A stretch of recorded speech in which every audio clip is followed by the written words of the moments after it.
Pada Juni, Israel melancarkan serangan terhadap Iran, menandai awal salah satu konflik yang paling diperdebatkan dan berbahaya dalam beberapa waktu terakhir.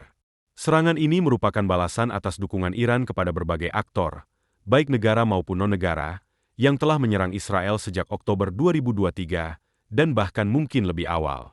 Dengan laporan bahwa Iran tengah mengembangkan rudal nuklir, Israel merasa terpaksa untuk menyerang sumber ancaman tersebut.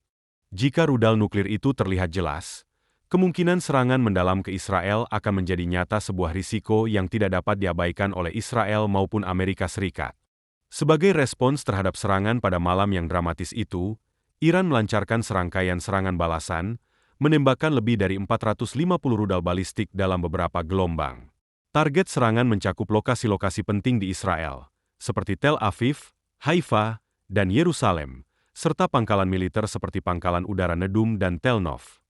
Operasi ini, yang dijuluki Operasi Hukuman Berat oleh media pemerintah Iran, bertujuan untuk melumpuhkan sistem pertahanan udara Israel yang canggih, termasuk Iron Dome, David Sling, dan sistem Aero.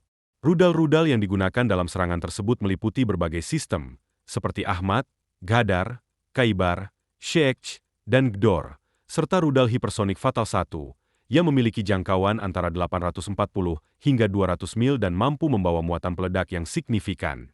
Iran juga mengerahkan lebih dari 100 pesawat tanpa awak untuk merusak pertahanan Israel. Meskipun pertahanan udara Israel, yang didukung oleh pasukan AS, berhasil mencegat lebih dari 95% rudal yang diluncurkan, pelanggaran tetap terjadi, terutama di daerah yang padat penduduk. Respons Iran meningkat dalam beberapa hari berikutnya dengan peluncuran tambahan pada tanggal 14 dan 15 Juni. Termasuk sekitar 70 rudal pada malam tanggal 15 Juni, serta serangan pesawat tak berawak yang lebih lanjut. Houthi dan Yaman, sebagai sekutu Iran, juga melancarkan serangan rudal balistik dan pesawat tak berawak secara terkoordinasi, dimulai sejak 13 Juni. Meskipun jaringan pertahanan Israel dikenal sebagai salah satu yang terbaik di dunia, sistem tersebut tidak sepenuhnya sempurna. Untuk menghemat penggunaan pencegat, sistem pertahanan memprioritaskan penanggulangan ancaman di daerah berpenduduk. Akibatnya, beberapa rudal yang masuk diizinkan untuk menyerang wilayah Israel dengan harapan tidak ada orang di sana pada saat itu, yang seringkali menjadi kenyataan. Namun, di lokasi-lokasi yang seharusnya dilindungi, pelanggaran tetap terjadi. Penting untuk diingat bahwa ini bukan sekadar gambaran kemampuan rudal Iran dan sistem pertahanan udara Israel. Lebih banyak rudal dapat diluncurkan kapan saja dari kedua belah pihak, dan rudal yang lebih kuat memiliki potensi untuk menimbulkan kerusakan yang signifikan pada target mereka. Mari kita telusuri lebih dalam mengenai rudal-rudal ini dan strategi yang dimiliki Israel.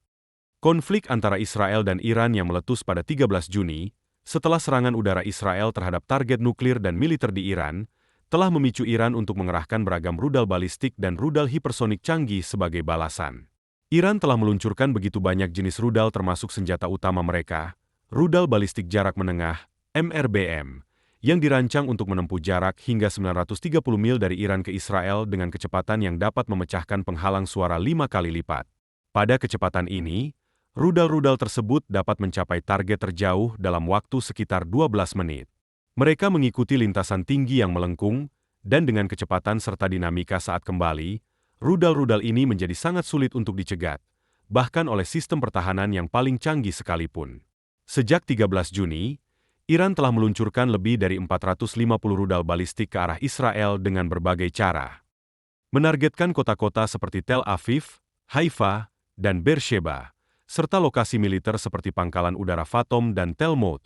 Di antara rudal tersebut, Ahmad merupakan salah satu rudal balistik jarak menengah yang tidak biasa. Rudal balistik jarak menengah, MRBM, Iran, seperti Ahmad, adalah senjata berbahan bakar cair dengan jangkauan sekitar 1.500 mil, yang telah menjadi komponen utama dalam arsenal mereka. Dikenal dengan kemampuan manuver kendaraan masuk kembali, Ahmad dapat menyesuaikan lintasannya selama fase terminal, sehingga meningkatkan kemampuannya untuk menghindari sistem pertahanan rudal seperti Aero milik Israel. Laporan menunjukkan bahwa Ahmad telah digunakan dalam serangan di Haifa dan Tel Aviv, yang menyebabkan kerusakan signifikan pada kawasan pemukiman. Rudal Choter, termasuk varian Choter dan Koterv, merupakan MRBM berbahan bakar padat dan cair dengan jangkauan antara 840 hingga 1.200 mil. Rudal ini terkenal karena kecepatan tinggi dan kapasitas muatan mencapai 1.500 pon, serta telah digunakan dalam serangan terhadap Tel Aviv dan lokasi lainnya. Kemampuan Choter untuk membawa hulu ledak klaster yang menyebarkan submunisi ke area yang luas telah dilaporkan dalam serangan di Israel Tengah, mempersulit upaya intersepsi dengan menciptakan banyak target. Sistem tercanggih milik Iran, Bershakan, adalah MRBM berbahan bakar padat dengan jangkauan 900 mil. Hulu ledak yang dapat bermanuver dan presisi fase terminalnya menjadikannya ancaman yang signifikan. Korps Garda Revolusi Islam Iran telah mengonfirmasi penggunaannya dalam serangan terbaru yang menargetkan infrastruktur militer Israel. Sistem propulsi berbahan bakar padat rudal ini memungkinkan persiapan peluncuran yang cepat, mengurangi waktu peringatan bagi Israel. Postingan di media sosial pada platform X menyoroti perannya dalam serangan pada tanggal 22 Juni, menekankan presisi tinggi dari serangan tersebut. GAT-110, turunan dari Shahab 3, memiliki jangkauan hingga 200 mil dan kapasitas muatan hingga 2.200 pon. Digunakan dalam gelombang serangan sebelumnya pada 13 hingga 14 Juni, rudal ini menargetkan kilang minyak terbesar Israel di Teluk Haifa dan kawasan permukiman di Tel Aviv. Kemampuan hulu ledak klasternya tercatat dalam serangan pada 19 Juni, yang menyebabkan kerusakan luas di wilayah Israel Tengah. Keandalan GAT dan hulu ledaknya yang besar menjadikannya senjata utama dalam persenjataan Iran. Iran juga telah mengklaim penggunaan rudal hipersonik canggih, seperti Fatah 1 dan Anhaj Qasem, dalam konflik ini, meskipun klasifikasinya sebagai senjata hipersonik sejati masih menjadi perdebatan. Rudal hipersonik ini dapat melaju lebih dari Mach 5 dengan kemampuan manuver yang canggih, seringkali terbang pada ketinggian rendah untuk menghindari sistem pertahanan. Iran telah mengerahkan semua senjata besar mereka, termasuk rudal hipersonik paling modern seperti Fatah 1. Diluncurkan pada tahun 2023, Fatah 1 adalah rudal hipersonik modern dengan jangkauan 870 mil. Rudal ini diperkirakan tidak hanya dapat melaju dengan kecepatan hipersonik yang tinggi, tetapi juga memiliki kemampuan manuver tajam untuk menghindari sistem pertahanan. Media pemerintah Iran melaporkan bahwa bom Fatah digunakan dalam serangan terhadap kilang minyak Haifa dan target lainnya pada tanggal 14 Juni, dengan hasil yang sebagian besar berhasil. 1 hari setelah peluncuran Fatah 1, pada tanggal 15 Juni, Iran menggunakan Haj Qasem, MRBM baru yang dinamai Qasem Soleimani, untuk pertama kalinya dalam konflik ini. Dengan desain berbahan bakar padat dan hulu ledak yang dapat bermanuver, rudal ini meningkatkan kemampuan bertahan dan akurasinya. Al Jazeera melaporkan keefektifan Haj Qasem, mencatat kemampuannya untuk menembus pertahanan dibandingkan dengan sistem lama. Serangan pada tanggal 15 Juni menunjukkan bahwa rudal ini dapat menghindari pertahanan udara Israel, menyerang Tel Aviv, dan menyebabkan kerusakan signifikan. Serangkaian serangan ini adalah tantangan besar yang dihadapi Israel selama seminggu terakhir, menciptakan keprihatinan di seluruh dunia. Kini, mari kita lihat senjata Israel yang digunakan untuk menyerang Iran dalam periode tersebut. Operasi Israel pada tanggal 13 Juni diberi nama Operasi Rising Lion, yang sangat bergantung pada Angkatan Udara Israel. Jet tempur F-15 Iram, F-16 Isufao, dan F-35 Iyader dikerahkan untuk menyerang lebih dari 100 target Iran, termasuk fasilitas nuklir di Natanz, peluncur rudal, dan pusat komando. Semua pesawat ini dilengkapi dengan amunisi berpemandu presisi yang dirancang untuk serangan mendalam.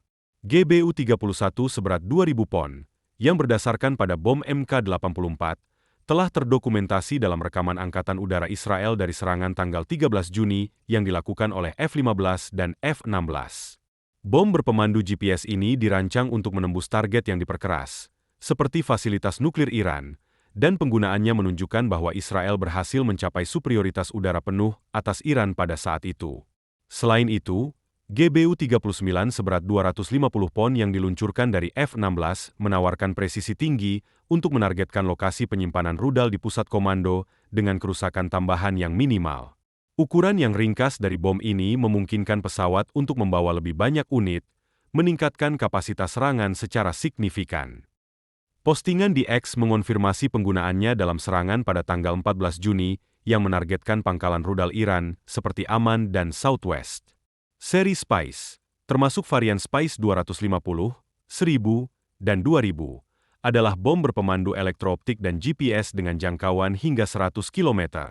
Rudal ini kemungkinan digunakan untuk menyerang markas besar pasukan Quds Iran dan lokasi produksi sentrifug di Iran, sebagaimana dilaporkan oleh IDF pada tanggal 17 Juni. Kemampuan pertahanannya memungkinkan serangan dilakukan dari luar jangkauan sistem pertahanan udara Iran. Sebagai tanggapan terhadap serangan Israel pada tanggal 13 Juni, Iran meluncurkan serangkaian serangan balasan. Dalam situasi ini, sistem pertahanan udara Israel mulai beroperasi untuk melindungi sebanyak mungkin nyawa. Mereka berhasil menetralkan rudal-rudal, baik kecil, sedang, maupun besar, di langit, mengubahnya menjadi kembang api yang spektakuler. Arrow 2, Arrow 3, David S. Sling, dan Iron Dome yang terkenal di dunia adalah bagian dari jaringan pertahanan ini, dan bersama-sama mereka berhasil menjatuhkan 95% dari semua rudal yang ditembakkan Iran ke arah Israel. Ketegangan semakin meningkat, dengan Iran terus menembaki Israel dan Israel membalas serangan tersebut. Amerika Serikat juga terlibat dengan melancarkan serangan terhadap Iran, sementara Inggris menunjukkan niat untuk mendukung AS.